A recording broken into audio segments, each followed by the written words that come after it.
ایک بندے کی جان گئی ہے، میں جس کو جانتا ہوں، ایک بندے کی جان گئی ہے، اس کے گھر میں سانپ تھا، نکلا، گھر کے لوگ اس کو مارنا چاہتے تھے، وہ سانپ پکڑنے کا عادی تھا، اس نے بہادری کی بنیاد پر اس کو مارنے نہیں دیا، اس کو مارنے نہیں دیا، اور بعد میں کچھ دنوں کے بعد اسی سانپ نے اس کو ڈسا اور اس کے بعد اس شخص کا انتقال ہو گیا۔ اللہ اس بندے کی مغفرت فرمائے۔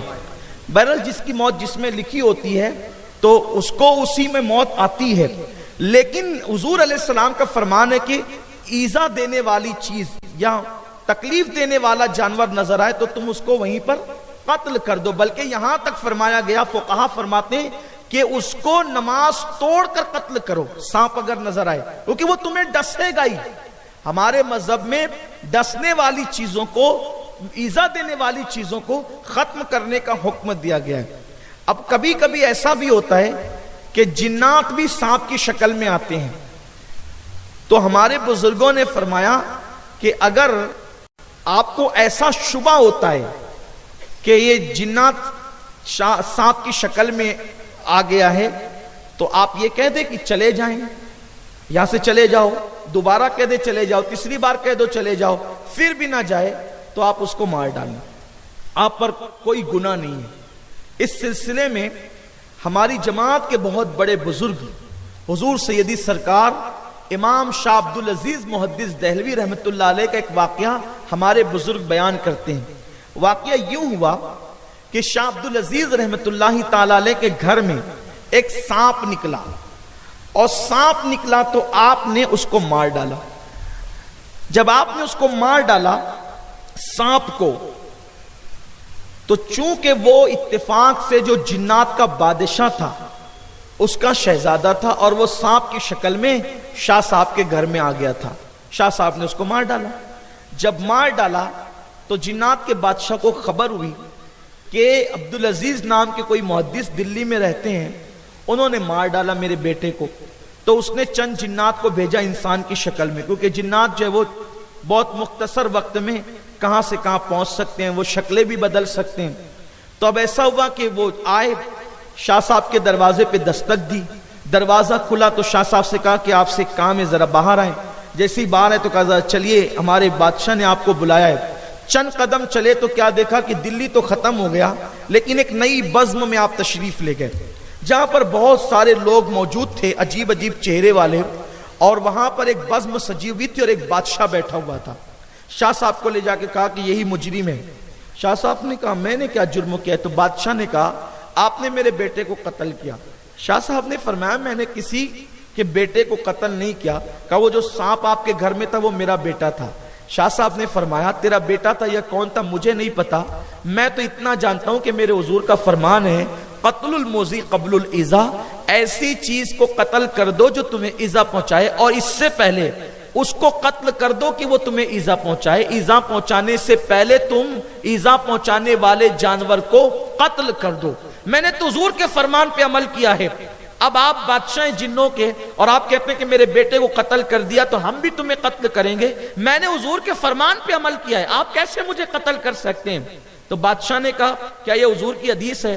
انہوں نے کہا بالکل حضور کی حدیث ہے۔ کہا ہمیں نہیں پتا کہ حضور کی حدیث ہے۔ تو شاہ صاحب نے فرمایا آپ کو نہیں پتا تو میں کیا کروں، مجھے پتا ہے کہ حضور کی حدیث ہے، میں نے اس پہ عمل کیا ہے، کوئی ضروری تو نہیں نا کہ حضور کی ہر حدیث ہر بندے کو یاد ہو۔ تو اس بادشاہ نے کہا ٹھیک ہے اگر یہ بات ہے تو ابھی فیصلہ ہو جائے گا۔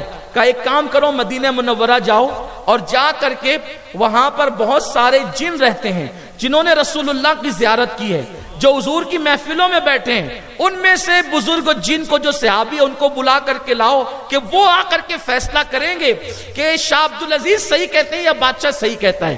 بس چند جن گئے اور تھوڑی دیر میں واپس آئے تو دیکھا کہ ایک بہت نورانی چہرے والے بزرگ تشریف لائے اور بہت بوڑھے ہو چکے ہیں۔ جیسے ان کو دیکھا سارے جنات کھڑے ہو گئے اور جنوں کا بادشاہ بھی کھڑا ہو گیا، اور اپنے تخت پر جنوں کے بادشاہ نے اس بزرگ کو بٹھایا اور وہ خود دوسری طرف بیٹھے۔ بیٹھا, یہ ادب کیا, احترام کیا. اور آنے والے بھی وہ جن صحابی تھے, یعنی جنوں کی عمر بہت زیادہ ہوتی ہے نا, تو جن صحابی تھے, سب کا احترام کیا.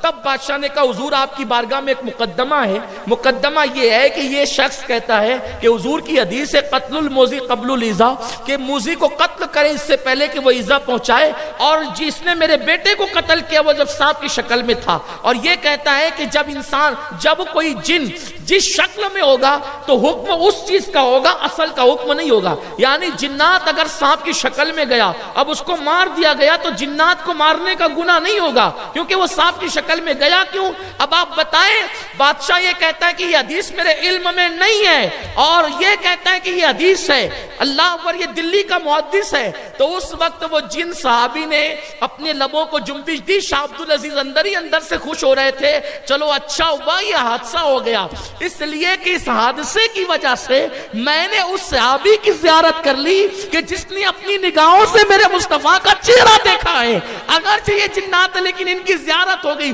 ان کی آنکھوں کی زیارت ہو گئی. تو وہ جنات صحابی نے کہا بالکل یہ سچ کہتا ہے, کیونکہ جس محفل میں میرے نبی نے یہ حدیث پڑھی تھی اس محفل میں میں خود موجود تھا.